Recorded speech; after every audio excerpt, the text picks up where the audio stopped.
Hello everyone, welcome to the Nerd Den here, and today I'm finally going to be doing my review for the fourth episode of Series 12. That is something that I thought was, I'm going to say straight off the bat, was a definitive upgrade from the third episode that was Orphan 55. That to be fair, Orphan 55 that I mentioned in my review, I did enjoy the core elements that were introduced in that episode. But they just simply didn't sit well with me because it kind of just fell apart, and then there was that lecture that kind of just dragged the episode down, and it just felt a little bit meh. And then there's a whole Benny meme that I've kind of covered on the channel anyway. But regardless, we're going to be talking about the fourth episode that introduced, a new historical character that was Nikola Tesla, who supposedly received a message from Mars that was supposedly based off a real story. Now, I'm not 100% big on history, so I don't know how accurate this is or whatever, but whatever. Essentially, it's supposedly based off a real event or whatever. And, I was kind of intrigued because there's the Queen of the Skytra. Again, I'm so bad with the names when I'm learning new alien races and everything. But, the Queen of Skytra is played by the actress who played Rani, not the Rani, by the way, but Rani in the Sarah Jane Adventures, who was obviously part of the main gang. And to be honest, that was probably one of my favourite parts of the episodes. You know, the prosthetics look absolutely fantastic. And the visuals overall, I've said this since Chibnall took over, like the visuals have had a massive upgrade. And the story overall, it kind of, had a little boost as well. It was coherent. We had enough mystery with the aliens to know that they had the previous contact with scavenging technologies from the Silurians that I thought was an absolutely amazing reference. Like, I loved seeing that.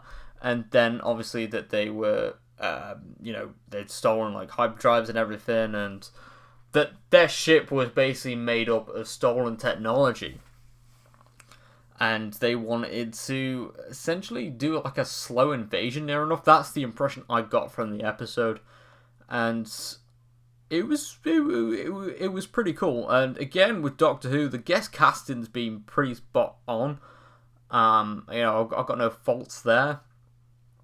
In terms of the main cast, though, I felt like none of them really developed in this episode, and like Orphan 55, this is pretty much a standalone episode. Like, it has no connection to the story arc that's being developed in Series 12 with the Timeless Child and Gallifrey being destroyed. I did appreciate the little reference that was done towards the climax of the episode with the Queen asking if the Doctor had ever seen a dead planet, and I was like, okay, do you really want to ask that? Because even though Gallifrey at the start of the series was a dead planet, we have seen the Doctor stumble across various planets that have had a lot of its life being destroyed. So it's kind of cool to get that reference that kind of broadens across all of Doctor Who's lifespan, pretty much.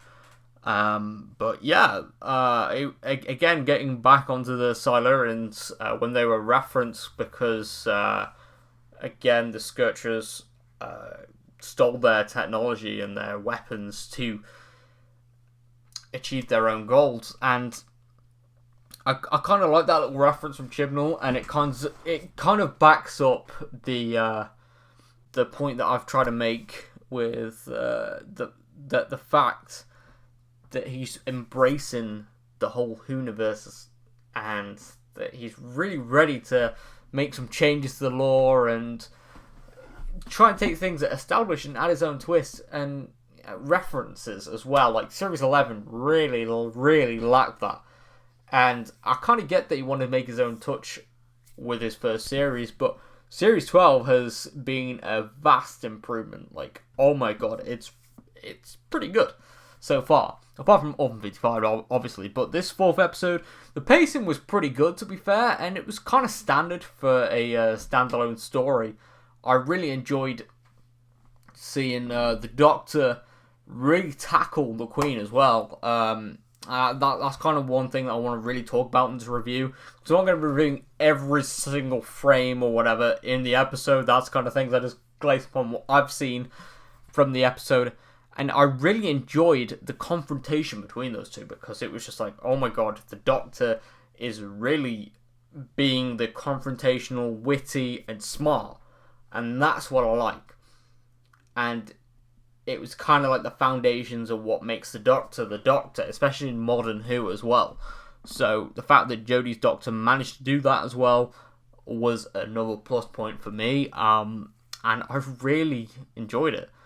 So for that, I'm going to have to give this episode an 8 out of 10. I know like my reviews aren't fully in depth, but the way I do my reviews are just that, it's what I get from the episode. So I'm really hyped to see what happens.